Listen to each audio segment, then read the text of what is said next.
हर हर महादेव। ओम नमः शिवाय। आज लिंगराज महाप्रभुंकर रुक्कुणा रथयात्रा विषय में आपको जनइबी। लिंगराजंकर जो रुक्कुणा रथयात्रा अच्छी एक प्रमुख वार्षिक उत्सव जहाँ ओडिशार भुवनेश्वर में लिंगराज मंदिर में पालन कर रुक्कुणा रथयात्रा पुरीर रथयात्रा ठारू मध्य अधिक पुराणा यात्रा। रुक्कुणा रथयात्रा आमर अशोकाष्टमी दिन आरंभ होता है एवं चैत्र शुक्ल द्वादशी दिन शेष होता है। किंवदंती कौन कहूँ चलती जानिबा। पौराणिक किंवदंती अनुसार रामचंद्र रावण को हत्या कर सीता को उद्धार करथिले। रावण ब्राह्मण होइतिबारु रामचंद्र को हत्या दोष लगिला। सही पापरु मुक्ति पाइबा पई से कुलगुरु वशिष्ठ कथा अनुसार एकाम्र क्षेत्र को जाई रामेश्वर ठारे हरिहर वा लिंगराज प्रतिदिन पूजा कले। एही उपासना प्रभु लिंगराज संतुष्ट होई बर चाह बोली रामचंद्र को पचारे। रामचंद्र उत्तर में महादेव को कहले, चैत्र मास शुक्लपक्ष अष्टमी पुनः बसु नक्षत्र रे देवदलन रथरे बसी सदाशिव बा लिंगराज देवी रुक्कुणा बा माँ दुर्गा जी मूल पार्वती जी अटंती एवं स्कंद को धरिकी रामेश्वर मंदिर आसबे बोली रामचंद्र तांको बर मागिथिले। किंतु कालक्रमे मंदिर अवहेला होइथिबारु आउ वैष्णव प्रभाव बढ़िबारु स्कंदक मूर्ति चोरी हो जाइथिला। भक्तों मनोवांछा पूरा करने आ दर्शन देवा लगी लिंगराज महाप्रभु रामेश्वर मंदिर को 5 दिन रथयात्रा आसी था। भक्त प्रथा और परंपरा अनुसार यही रथयात्रा हो आसुची। यह व्यतीत रथयात्रार आउ एक विशेषत्व रही जे माँ भुवनेश्वरी यही दिन रथरे महाप्रभु लिंगराजों सह सुरासुर को बध करने यात्रा करिथांती। एही यात्रा आरंभ में जो रथ जाए ता ना होची त्रिपुरा विजयी रथ। शिव त्रिपुरासुर को बध करने जो रथरे गमन करथिले से रथ को अनुकरण करिकी एही रथ निर्माण करा जाए एवं रथर विभिन्न अंशर विभिन्न देवता को मध्य न्यास करा जाए। ए रुक्कुणा रथयात्रा जो यार विशेषत्व कौन रही चलते शुणा। लिंगराज महाप्रभु चलती प्रतिमा चंद्रशेखर को चैत्र शुक्ल अष्टमी बा अशोकाष्टमी दिन गोटाए रथरे रामेश्वर मंदिर को निया जाई 5 दिन सेठारे अवस्थापित करी पुणी बड़ देउल को बाहुडाई अणा जाए। जीवा बाटर अनेक पूजार्चना पूर्वक अधरपणार लागी करा जाए। यहाकू देखिबा लगी भक्तंकर गहली लागी रही थाए।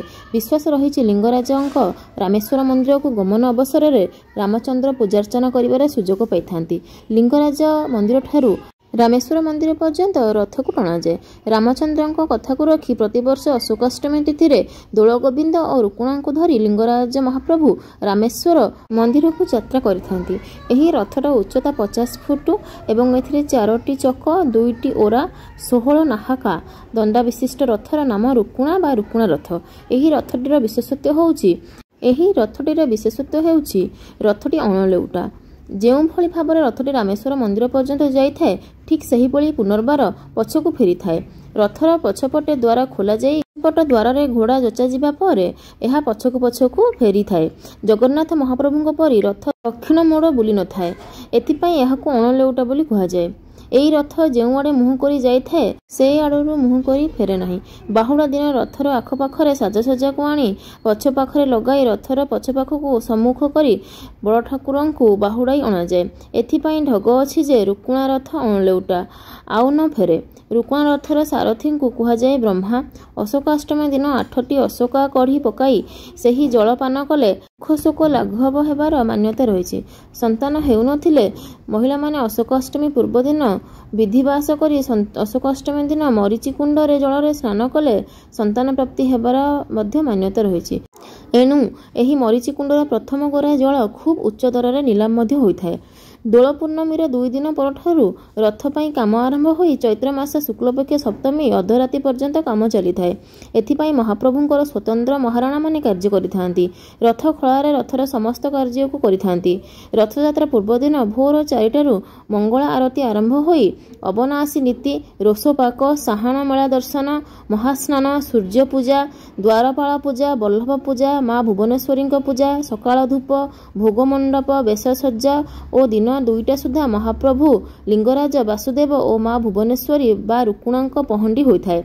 यह पर रथ उपर चका पूजा अख पूजा द्वार पूजा अश्व पूजा ध्वजा पूजा ब्रह्मा पूजा और छेरा पहंडी प्रभृति प्राय 12 प्रकार पूजा करा जाय थाए। बर्तमान रुक्कुणा रथयात्रा कथा आपने जापारे महाप्रभु लिंगराजंकर रथयात्रा।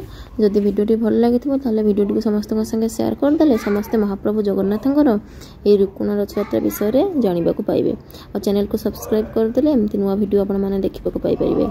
बर्तमान आज भिडियो एतिक। जय जगन्नाथ। ओम नमो भगवते वासुदेवाय। ओम नमः शिवाय।